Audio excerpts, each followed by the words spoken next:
आदरणीय शरद पवार साहेबांनी काही दिवसापूर्वी एका साहित्यिकांच्या विशेष अंकामध्ये लेख लिहिला होता आणि त्या लेखामध्ये त्यांनी असं म्हटलं होतं की वारकरी संप्रदायामध्ये काही घुसखोर असे आहेत की ते धर्मांध विचारांना खतपाणी घालतायत आणि महिलांना तिथे संधीही मिळत नाही. अशा प्रकारचा एक लेख लिहिल्यानंतर जे कोणी प्रतिगामी विचाराचे लोक आहेत ते अस्वस्थ झाले आणि त्यांचं पित्त खवळलं आणि ते पवार साहेबांच्यावर टीका टिप्पणी करू लागले. खरं तर वारकरी संप्रदाय हाच मुळात पुरोगामी विचार होता. ज्यावेळेस 12व्या शतकामध्ये किंवा 13व्या शतकामध्ये चक्रधर स्वामींनी महानुभव पंथ सुरू केला, त्याचबरोबर महात्मा बसवेश्वर बसवांना यांनी लिंगायत धर्म सुरू केला आणि संत नामदेव महाराजांनी संत ज्ञानदेवांनी वारकरी संप्रदाय सुरू केला. हे जे काही संप्रदाय सुरू झाले हे धर्मातून बाहेर पडून एक स्वतंत्र विचार मांडत होते. कुठलाही संप्रदाय प्रतिष्ठित व्हायचा असतो तेव्हा त्या संप्रदायाचं एक आराध्य दैवत असतं, अधिष्ठान ग्रंथ असतात, तीर्थक्षेत्र असतात, आराधना पद्धती असते. वारकरी संप्रदायाची आराधना पद्धती, आराध्य दैवत, अधिष्ठान ग्रंथ आणि तीर्थक्षेत्र ही सनातन धर्मापेक्षा वेगळी आहेत. खरं तर स्मार्ट सनातन धर्म हा जो प्रतिपादित झाला तो मनुस्मृतीवर आधारित प्रतिपादित झाला आणि दुसऱ्या बाजूला महर्षी वेदव्यासांनी प्रतिपादित केलेला भागवत धर्म प्रतिपादित झाला. स्मार्ट सनातन धर्म आणि भागवत धर्माचा टकराव हा 12व्या शतकापासून सुरू आहे. संत नामदेव महाराजांनी पहिली काऊच्या रंगाची पताका आपल्या खांद्यावर घेतली आणि या जगातलं पहिलं हरिकीर्तन पंढरपूरच्या वाळवंटात केलं. आम्हा सापडले वर्म करू भागवत धर्म असं नामदेव महाराज म्हणाले आणि कीर्तन करत त्यांनी सांगितलं नाचू कीर्तनाचे रंगी ज्ञानदीप लावू जगी. त्याच काळामध्ये संत ज्ञानेश्वर महाराजांनी वारकरी संप्रदायाला पहिला अधिष्ठान ग्रंथ दिला.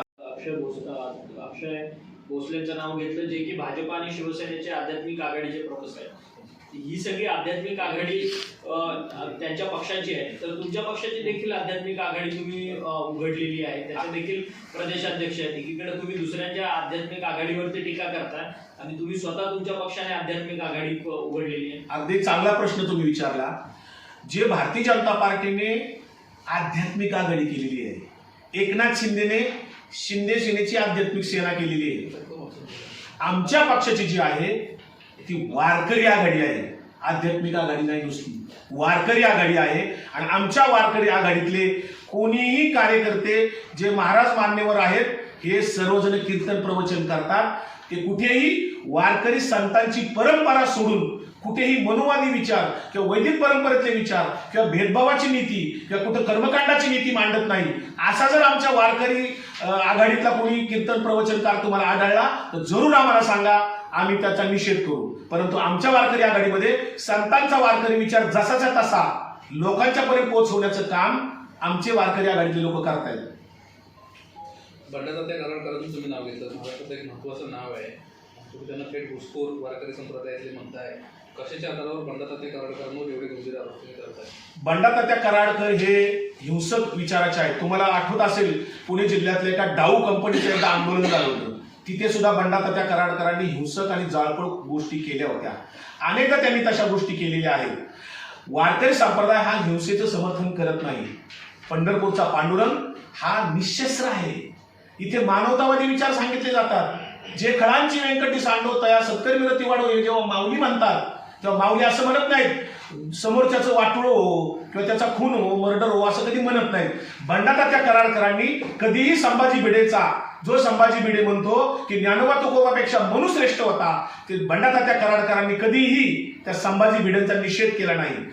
त्यामुळे वैदिक परंपरेतल्या विचारांचा प्रचार प्रसार करणारे, वर्णवर्चस्ववादी लोकांचा प्रचार प्रसार करणारे, मनुवादी विचाराचा प्रचार करणारे बंडातात्या कराडकर त्यांच्या कीर्तनातनं करत असतात.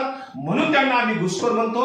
त्यांनी कधीही वारकरी संप्रदायाच्या पूरक विचारधारा मांडली तर त्याचा आमचा काय त्याला भाग नाहीये. परंतु ते संतांनी त्यांच्याशी संघर्ष केला. मंबाजी भटाच्या पार्टी आणि तुकाराम महाराजांची पार्टी ह्या दोन विचार प्रवाह आहेत ना पूर्वीपासून, ते आजही आहेत. यांनी एकाच पार्टीत नाचावं कोणत्या तरी, एक तर मंबाजी भटाच्या पार्टीत नाचावं किंवा तुकाराम महाराजांच्या पार्टीत नाचावं, एक तर अनाजी पंताच्या पार्टीत नाचा किंवा शिवशंभूंच्या पार्टीत नाचा. एक तर पैठणच्या धर्मपीठाच्या पार्टीत नाचा किंवा ज्ञानेश्वर माऊलींच्या पार्टीत नाचा. सर पण या ह्याच्यात आता तुम्ही एक दावा केलेला आहे की आचार्य तुषार भोसले यांनी 2024च्या लोकसभेच्या निवडणुकीकरता आळंदीतल्या फ्रूटवाला सभागृहामध्ये खरं तर सगळी बैठक वारकऱ्यांची घेतलेली, त्यांना पैसे वगैरे दिलेले होते. या सगळ्या तुम्ही आरोप करतात, या सगळ्या संदर्भात तुमच्याकडे काही ठोस पुरावे आहेत का? कुणी समोर येऊन याच्या संदर्भातली कुणी वारकरी संप्रदायातल्या प्रवचनकारांनी तुमच्यापर्यंत पुष्टी दिली आहे का? ते व्यक्ती समोर येतील का? तिथं जे हजर असणाऱ्यापैकी काही लोकांनी आम्हाला खाजगी त्याच वेळेस सांगितलं, आत्ताही सांगतात, परंतु समोर येऊन सांगू शकत नाही. कारण वारकरी संप्रदायामध्ये अशा प्रसंगात कुठं वादात पडण्याचा प्रसंग पडत नाही. परंतु त्यातले 2 महाराज आहेत, एक पंढरपूरचे एक मोठे महाराज आहेत, त्यांचं नाव मी घेणार नाही, आळंदीतले एक मोठे महाराज आहेत, त्यांनी मात्र त्या बैठकीत स्पष्टपणाने तुषार भोसलेला सांगितलं होतं, आम्ही तुमचं पाकिट वगैरे घेणार नाही, आम्ही तुमचे पैसे वगैरे घेणार नाहीत. असे 2 नामांकित महाराज आहेत, मी त्यांची आता नावं सांगणार नाही. खरं तर त्यांनी धाडस दाखवावं की पुढे येऊन सांगितलं पाहिजे. वारकरी संप्रदाय असा विकत घेता येत नाही, परंतु तो प्रयत्न झालेला आहे. आणि अनेक कीर्तन प्रवचनकार जर तुम्ही बघितले लोकसभेच्या आणि विधानसभेच्या निवडणुकीत, सरळ सरळ ते कीर्तन प्रवचनातनं हिंदुत्ववाद सांगत होते, नरेंद्र मोदीचं महिमामंडन करत होते, किंवा त्या ठिकाणी मुस्लिम देश करत होते आणि भारतीय जनता पार्टीचा प्रचार करत होते. आणि दुसऱ्या बाजूला ते कीर्तनातनं सांगत होते की जर भारतीय जनता पार्टीला निवडून दिले नाही तर महाविकास आघाडीचे लोक आपला वारकरी संप्रदाय संपवणार आहेत. अशा पद्धतीनं प्रचार केलेला आहे अनेक कीर्तनकारांनी. ज्या अर्थी ते असं बोलतात त्या अर्थी ते पेडवर्कर होते. परंतु या सगळ्या तुम्ही आता 2024ची घटना आहे, आता आपण 2026 मध्ये आहोत. आता लोकसभा निवडणूक उलटून देखील आता जवळपास 2 वर्ष होत आलेली आहे. तर त्यावेळेसच हा मुद्दा तुमच्या पक्षाने किंवा तुम्ही हा मुद्दा त्यावेळेस का लावून धरला नाही? तुम्ही म्हटलात की आम्हाला त्यावेळेस देखील खाजगीत काही महाराजांनी, वारकरी संप्रदायातल्या महाराजांनी सांगितलेल्या अशा पद्धतीची घुसखोरी होते. त्यावेळेसच हा मुद्दा तुमच्याकडनं लावून धरला का नाही? हा मुद्दा आता नेमकं बाहेर काढण्याचं कारण काय? खरं तर तो मुद्दा त्याच वेळेस मांडला होता. आमचे नेते आदरणीय शरद पवार साहेबांनी 2023 मध्ये तो लेख लिहिलेला होता. त्यानंतर आता एका महिला प्रशासनातल्या साहित्यिक संमेलनामध्ये त्यांचा एक अंक निघाला, त्याच्यामध्ये आता तो लेख पुनर्प्रकाशित झाला आणि त्याच्यानंतर प्रसार माध्यमांच्यातनं आपल्या सगळ्यांच्या चॅनलवरून त्याच्यावर चर्चा सुरू झाल्या आणि त्याच्यातनं मग आरोप प्रत्यारोप सुरू झाले. त्याच्यातल्या एका चॅनलवर मी डिबेटसाठी गेलो होतो, तिथे पोल घेतला गेला होता की शरद पवारांनी जे प्रतिगामी विचाराच्या लोकांची घुसखोरी आहे असं जे विधान केले त्याच्याशी तुम्ही सहमत आहात का? तेव्हा त्या पोलवर 81% लोकांनी सहमती दर्शवलेली होती. आणि आजही तुम्ही जर खाजगी वारकऱ्यांना, जे परंपरागत वारकरी आहेत, जे फक्त संतांचा विचार सांगतात, संतांच्या विचाराच्या पलीकडे दुसरं काही थोतांड सांगत नाही, भाकड कथा सांगत नाहीत, पुराण कथा सांगत नाहीत, कारण संतांनी सांगितलेलं होतं. तो जो विचार सांगणारे लोक आहेत त्याला खरे वारकरी म्हणता येईल आपल्याला, जे शुद्ध आचार विचार करतात, कुणाचाही द्वेष करत नाहीत, कुणाचा मत्सर करत नाहीत, ज्याचे 6 धुतलेले आहेत, राग, लोभ, मद, मत्सर, अहंकार, हे षड्विकार ज्यांनी धुतलेत त्याला साधू म्हणतात. सर आता वेगळा विषय थोडा, अशोक खरातांच्या संदर्भात सातत्यानं एक माहिती जी आहे त्या समोर येताना पाहायला मिळतात. काल देखील अंजली दमाने यांनी पत्रकार परिषद घेत सांगितलं की अनेक राजकीय लोकांचे लागेबांधे या अशोक खरातांबरोबर होते, परंतु त्यांची चौकशी का केली जात नाही असा सगळा प्रश्न आहे. दुसरीकडे सुषमा अंधारे म्हणतात आहेत ज्या पद्धतीने अमरावतीमधली प्रकरण आलं तर त्या आरोपींच्या घरी तुम्ही बुलडोजर चढवता, मग अशोक खरातांच्या घरी बुलडोजर कधी चढवणार? अशा पद्धतीचे सवाल जे आहेत ते या दोन्ही नेत्यांकडनं केले जातात. अगदी खरं आहे ते. नुसता अशोक खरातच नाही, पुण्यातला एक ऋषिकेश वैद्य आहे, ठाण्यातला एक महाराज आहे, पारनेरचा एक महाराज आहे, नांदेडचा एक महाराज आहे. या कुठल्याही आरोपी जर का हिंदू असेल तर त्यावेळेस हिंदुत्ववादी संघटना आणि भारतीय जनता पार्टी गप्प बसते, मुख गिळून गप्प बसतात. आरोपी जर मुस्लिम असेल कुठल्याही घटनेतला तर मात्र सगळे हिंदुत्ववादी आमदार आहेत काही भारतीय जनता पार्टीने सोडलेले किंवा हिंदुत्ववादी संघटना आहेत त्या पेटून उठतात. जर अमरावतीमध्ये जर त्या आरोपीचं बुलडोजर लावून घर पाडलं असेल तर अशोक खराचं सुद्धा पाडायलाच पाहिजे. का नाही पाडलं जात? खरं तर अशोक खराचं प्रकरण सध्या आम्हाला असं दिसतंय की ते राजकीय स्वरूपाने पुढच्या काळात वापरलं जाईल असं दिसतंय. कारण त्या अशोक खराचं जे काही देवस्थान ट्रस्ट होतं त्या ट्रस्टच्या विश्वस्तांना अद्यापपर्यंत सह आरोपी का केले गेले नाही हा एक संशोधनाचा विषय आहे. आणि त्यातले जे सीडीआर आहेत किंवा त्यातली जी काही गोपनीय माहिती ती जर का अंजली दमाने यांना मिळू शकते तर मग SITच्या लोकांना मिळत नाही का? खरं तर मला अशी माहिती मिळाली नाशिक पोलिसांच्याकडनं, काही लोकांच्याकडनं, की SITच्या ज्या प्रमुख आहेत सातपुते मॅडम ह्या नामधारी आहेत. तिथे नाशिकचे जे संदीप कर्णिक आहेत मुख्यमंत्री आणि ते सातत्याने कॉन्टॅक्टमध्ये असतात. संदीप कर्णिकांच्या माध्यमातूनच काय पुढे आणायचं काय पुढे आणायचं नाही हे ठरलं जातं. सातपुते मॅडमांना किती अधिकार आहे खरं तर चौकशीचा भाग होऊ शकतो. अशोक खरातच्या संदर्भाने इतर सहआरोपी केले जात नाहीत. अनेक नावं पुढे येऊन सुद्धा त्यांना सहआरोपी केले जात नाही. याचा अर्थ की फडणवीस साहेब कुठंतरी कुणाची फाईल बाहेर काढायची नाही कुणाची काढायची हे ठरवतायत असं दिसतंय. सर एक वेगळा प्रश्न आहे. बारामतीच्या विधानसभेची पोटनिवडणूक सध्या लागलेली आहे, परंतु या सगळ्या पोटनिवडणुकीमध्ये आता भाजपकडनं 40 स्टार प्रचारकांची नेमणूक जी आहे ती करण्यात आलेली असल्याचं पाहायला मिळतं. एकीकडे बारामतीची पोटनिवडणूक जी आहे ती सातत्यानं बिनविरोध व्हावी यासाठी प्रयत्न झाले आणि अनेक महत्वाच्या पक्षांच्या उमेदवारांनी आपला उमेदवार जो आहे तो मागे सुद्धा घेतलेला होता. तरी देखील आता भाजपकडनं 40 स्टार प्रचारकांची यादी जी आहे ती बारामती पोटनिवडणुकीसाठी जाहीर झालेली आहे. खरं तर अजितदादांच्या पक्षातल्या लोकांनी जर निवडणूक सिरियस घेतली असती आणि जे आता अपक्ष कोणी उमेदवार आहेत त्यांची जर वैयक्तिक पातळीवर जाऊन चर्चा केली असती विनंती केली असती निश्चितपणे त्या सर्वांनी कदाचित माघार घेतली असती. पण आता जे भारतीय जनता पार्टी तिथं नव्याने राजकारण सुरू झाले तिथे आता तिथं मतदार याद्याच्या संदर्भात सुद्धा त्यांचं काम चालू झाले. काल परवा त्यांनी तिथे काही प्रशिक्षण वर्ग सुद्धा आयोजित केला होता. त्यामुळे भारतीय जनता पार्टीला पुढच्या काळामध्ये बारामती विधानसभेत उमेदवार उभा करायचा की काय असा संशय निश्चितपणे येतोय. कधी नव्हे ते प्रयत्न त्यांचे तिथे सुरू झालेत. आता तिथे काही भारतीय जनता पार्टीचे प्रचारक तिथे सुनेत्रा वहिनींचा प्रचार करायला येणार आहेत. खरं तर सुनेत्रा वहिनी या निवडून येणारच आहेत, मोठ्या मताधिक्याने त्या निवडून येणारच आहेत. परंतु भारतीय जनता पार्टीचे अनेक स्टार प्रचारक तिथे येऊन प्रचार करणार आहेत. त्याचबरोबर तिथे बूथ लेवल प्रशिक्षण वगैरे कार्यकर्त्यांचं सुरू झालेलं आहे. भारतीय जनता पार्टीकडनं हा जो काही प्रयत्न आहे तो निश्चितपणे 2029ला काहीतरी त्यांना वेगळंच करायचं असण्याची शक्यता आहे. आघाडीचे प्रमुख तुषार भोसले यांनी एक मीटिंग घेतली लोकसभेच्या निवडणुकीच्या आधी 1 महिनाभर आणि त्यांना सांगितलं तुम्ही मोदीचा प्रचार करा, तुम्ही राम मंदिराचं महत्व सांगा, तुम्ही हिंदुत्वात सांगा. कीर्तनामध्ये 10 ते 15 मिनिटात हे जर तुम्ही सांगितलं तर तुम्हाला पाकिटं दिली जातील आणि प्रत्यक्षात तिथं पाकिटं दिली. आणि म्हणून मागच्या 2023 मधल्या निवडणुकीत लोकसभेच्या 24 मधल्या अनेक कीर्तनकार जाहीरपणाने हिंदुत्ववाद मांडत होते. भारतीय जनता पार्टीचा नरेंद्र मोदीचा उदो करत प्रचार करत होते कारण त्यांना पाकिटे मिळाली होती. हे फ्रूटवाला धर्मशाळेत मिटिंग घेऊन तुषार भोसलेने हे केलेलं आहे. खरं तर तुषार भोसले स्वतःभोवती आचार्य लावतो. वारकरी संप्रदायामध्ये फक्त हरिभक्ती पारायण असतात, कुठलाही आचार्य नाही. वारकरी संप्रदायाला शंकराचार्य नाही, आचार नाही. वारकरी संप्रदायामध्ये सगळे एकसारखे असतात. नामदेव महाराज म्हणाले यारे यारे लहान थोर सगळे याती नारी नर म्हणजे सगळे जण या. किंवा तुकाराम महाराज म्हणाले सकळाशी येथे आहे अधिकार. इथे कुणी भेदभाव नाही, जात पंथ लिंग धर्म असा कुठल्याही प्रकारचा भेदभाव नाही. म्हणून वारीमध्ये सगळेजण एकमेकांच्या पाया पडतात. कोण कुणाला कुठल्या जातीचा पंथाचा लिंगाचा श्रीमंत गरीब असा कुठलाही भेदभाव करत नाही. सगळेजण एकमेकांना माऊली माऊली म्हणतात. आणि म्हणूनच वारकरी संप्रदाय हा शुद्ध आचार विचारावर आधारलेला आहे, ज्याच्यामध्ये गळ्यात तुळशीची माळ, गोपीचंदनाचा टिळा, आषाढी कार्तिकीची वारी आणि भजन कीर्तन हरिपाठ ही त्याच्यातली आराधना पद्धती आहे. इथं कुठलंही कर्मकांड नाही, होम हवन नाही, योग याग विधी नाही. मात्र आचार्य तुषार भोसले स्वयंघोषित आचार्य आहे. हा कुठलाही त्याला आचार्य पदवी नाही. आणि हा भारतीय जनता पार्टीने कधीही वारकरी संप्रदायामध्ये आजपर्यंत इतक्या इतिहासात कुठल्याही राजकीय पक्षाची आघाडी नव्हती. बाळासाहेब भारदे एक मोठं नाव होतं काँग्रेसचं जुन्या काळामध्ये.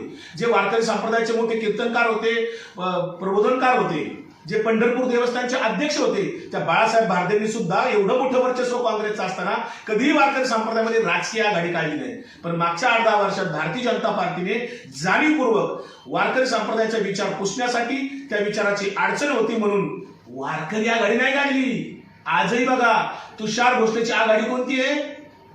आध्यात्मिक आघाडी, वारकरी आघाडी नाही. त्यांना वारकरी शब्दच अडचणीचा आहे म्हणून आध्यात्मिक आघाडी काढली. आध्यात्मिक हा शब्द तसा पाहिला तर जनरल आहे आणि वारकरी आघाडी काढली तर त्यांना अडचण आहे म्हणून त्यांनी जाणीवपूर्वक फक्त वारकरी आध्यात्मिक आघाडी काढलेली नाही तर नुसती आध्यात्मिक आघाडी काढलेली तुषार भोसलेची. तुषार भोसले एक दुकान टाकून त्यांनी दिलेलं आहे आणि हा तुषार भोसले फक्त वारकरी संप्रदाय नासवणारा आहे. त्याच्या जोडीला जे काही लोक आहेत ती नावं मी वाचतोय, हे फार अभ्यासपूर्व आणि निरीक्षणात जबाबदारीने नावं घेतोय. ज्यांची नावं मी घेतोय आता आधीची घेतली उत्तर भारतीयांची नावं, धीरेंद्र शास्त्री किंवा कालीचरण किंवा प्रदीप शर्मा वगैरे वगैरे, यांचे काय आमचे वैयक्तिक शत्रुत्व नाहीये. वारकरी संतांना ज्यांनी त्रास दिला होता, ज्या धर्म मार्तंडांनी, तो संघर्ष, तो जो वैचारिक संघर्ष होता, सांस्कृतिक संघर्ष होता, तो तेव्हाही होता आणि तो आजही आहे. तो संघर्ष संपलेला नाही. ही आमची लढाई राजकीय नाहीच आहे. हा सांस्कृतिक संघर्ष आहे, वैचारिक संघर्ष आहे. म्हणून ज्यांची नावं आम्ही घुसखोर म्हणून घेतोय, ही लोक वैयक्तिक आमचा त्यांचा कुठे बांधाला बांध नाही, वैयक्तिक त्यांचं आमचं कुठे शत्रुत्व नाहीये, परंतु हे दररोज वारकरी संतपीठात येऊन त्या नारदाच्या गादीवरून कुठेतरी परधर्माचा द्वेष करणे, भेदनीती सांगणे, लोकांचा बुद्धिभेद करणे, रामकृष्ण हरी हा मंत्र पुसून जय श्रीराम हा नवीन मंत्र आणणे आणि वारकरी संप्रदायाचं भगवीकरण करण्याचा हे लोक प्रयत्न करतायत. त्या लोकांची नावं अशी आहेत, जे अयोध्येला जे ट्रस्ट आहे राम मंदिराचं, त्या ट्रस्टला जे ट्रस्टी आहेत, ते ज्यांचं मूळ नाव किशोर व्यास आहे, ते नाव बदलून गोविंद देवगिरी आहेत. मध्यंतरी त्यांनी 1 महिन्यापूर्वी ज्ञानोबा तुकोबांचे ग्रंथ हे ग्रंथ नाहीत असं म्हणाले होते. त्यानंतर वारकऱ्यांनी सगळीकडनं टीका टिप्पण्या केल्यानंतर त्यांनी पुन्हा माफी मागितली होती. हे गोविंद देवगिरी हे घुसखोर आहेत. पुन्हा पुण्यातले चारुदत्त आपळे हे घुसखोर आहेत. त्यानंतर बंडातात्या कराडकर हे घुसखोर आहेत. त्याचबरोबर बुलढाण्याचे प्रकाश जवंजाळ हे घुसखोर आहेत. त्यानंतर तुषार भोसले घुसखोर आहे. अक्षय भोसले, एकनाथ शिंदेची सुद्धा सेना काढली, शिवसेनेची सेना काढली, वारकरी सेना, तो अक्षय भोसले घुसखोर आहे. संग्राम भंडारे, ज्यांनी संगमनेरमध्ये मध्यंतरी धिंगाणा घातला, तो संग्राम भंडारे. त्याचबरोबर आळंदीचं जे ज्ञानेश्वर महाराजांचं देवस्थान आहे, त्या देवस्थानावर विश्वस्त असलेला योगी निरंजन हा RSSचा कट्टर प्रचारक आहे. त्याचबरोबर एकनाथ सदगीर ठाणे भागातला आहे, तो सुद्धा घुसखोर आहे. ज्ञानेश्वर जळकीकर, संजय पाचपोर, भास्करगिरी महाराज देवगड, संजय नाना धोंडगे, राणा वास्कर, चंद्रशेखर देगलूरकर पंढरपूरचे, उद्बोध पैठणकर, श्याम राठोड सध्या नाव बदलून आहे ते, किशोर शिवनीकर, त्याचबरोबर रामगिरी महाराज आणि निरंजन कोटेकर. ही 20 नावं आता आम्ही जाहीर करतोय पहिली यादी म्हणून. पुढच्या काही दिवसामध्ये आम्ही आणखी दुसरी यादी जाहीर करू. या सर्वांना आम्ही एकच म्हणू शकतो ज्ञानेश्वरांच्या भाषेमध्ये. संत ज्ञानोबांनी सांगितलं पसायदानामध्ये, जे खळांची व्यंकटी सांडो तया सत्कर्मी रती वाढो, यांच्यात बदल हो, यांच्यात सत्कर्म वाढो, एवढंच आम्ही म्हणू शकतो. यांनी संत परंपरेतला जो परंपरागत वारकरी संप्रदाय आहे, परंपरागत वारकरी संप्रदाय नासवण्याचं काम करू नये. वारकरी संप्रदायातल्या अनेक फडकऱ्यांनी, अनेक इथं दिंडी चालकांनी, अनेक भजन सम्राटांनी, अनेक वारकऱ्यांनी, अनेक विनेकऱ्यांनी हा वारकरी संप्रदाय टिकून ठेवलेला आहे, जो बहुजनांचा आहे. इथं स्मार्ट सनातन धर्मातल्या मनुवादी लोकांना यांना थारा नाही. हे घुसखोर याच्यासाठी म्हणतो, जे शिवशिव प्रतिष्ठानचे संभाजी भिडे आहेत, जे म्हणतात आंबे खाऊन पोरं होतात, त्या संभाजी भिड्यांनी 3-4 वर्षापूर्वी तलवारी घेऊन वारीमध्ये घुसखोरी करण्याचा प्रयत्न केला होता. ते संभाजी भिडे जाहीरपणे असं म्हणाले होते की ज्ञानोबा तुकोबापेक्षा मनुश्रेष्ठ आहे. असं म्हणणाऱ्या संभाजी भिडेचा या 20 जणांपैकी एकानेही कोणी निषेध केला नाही, म्हणून हे घुसखोर ठरतात. या सर्वांचा आम्ही निषेध करतो. सबंध महाराष्ट्रातल्या श्री विठ्ठल प्रेमी, वारकरी प्रेमी लोकांनी, ज्ञानोबा तुकोबांचा गजर करणाऱ्या समस्त सामान्य वारकऱ्यांना मी आवाहन करतो, आपण आता या घुसखोरांना आता थारा देऊ नका, या धंदेवाईक लोकांना थारा देऊ नका. हे वारकरी संप्रदाय ज्ञानोबाचा तुकोबांचा शुद्ध आचार विचारांचा, मानवतेवर आधारलेला समतावादी वारकरी संप्रदायाचं तत्वज्ञान पुसण्यासाठी घुसलेले आहेत. यांना रामकृष्ण हरी मंत्र मान्य नाही.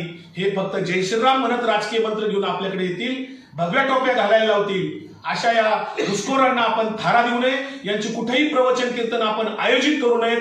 हे वारकरी संप्रदायातले घुसखोर आहेत, एवढंच या निमित्ताने मी सांगतो.